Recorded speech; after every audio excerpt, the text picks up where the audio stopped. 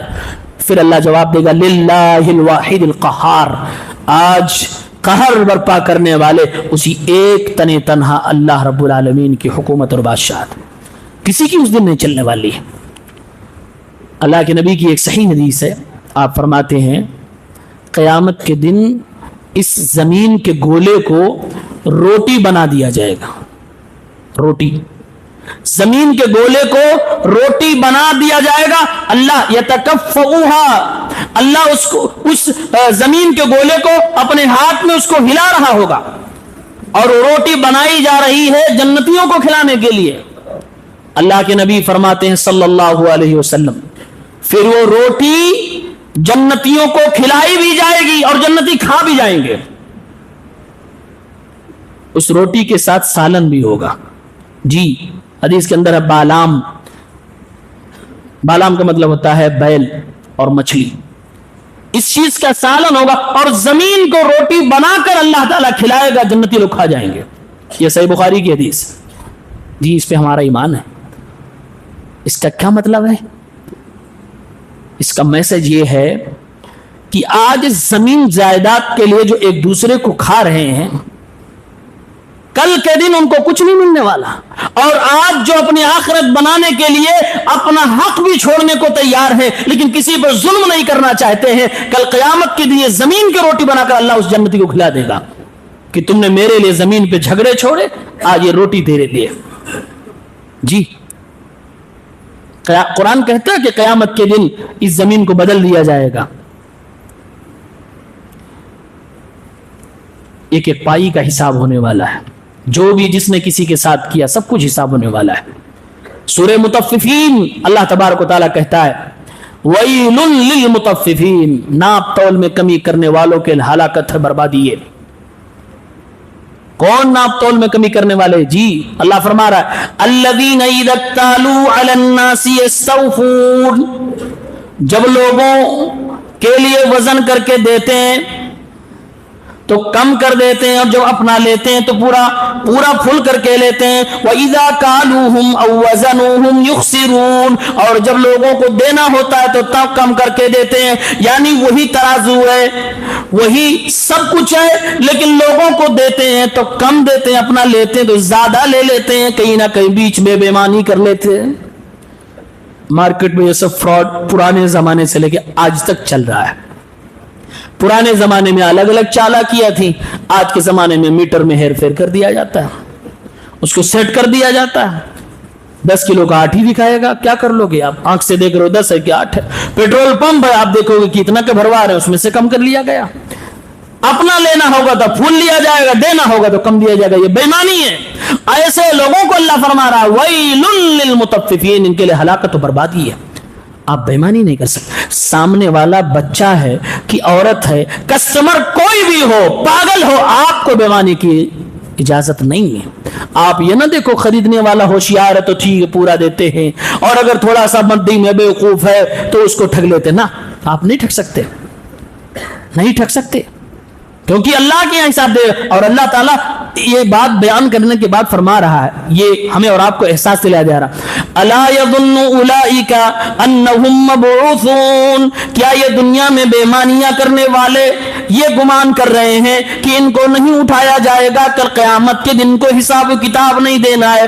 لیوم عظیم، کیا یہ سوچ رہے ہیں کہ ان کو اس بڑے دن کے لیے اللہ تعالیٰ اٹھا کر حساب و کتاب نہیں دے گا؟ یوم یقوم الناس لرب العالمین، ساری دنیا اللہ کے سامنے جب حاضر ہوگی، ان بے ایمانوں کو بھی حاضر ہونا، کیا جواب دیں گے؟ کسی کا 10 گرام 20 گرام، کسی کا 1,00,000 2,00,000 بے ایمانی کر کے دنیا میں کسی نے کیا بنا لیا؟ انسان خالی ہاتھ آیا، خالی ہاتھ چلا جائے گا۔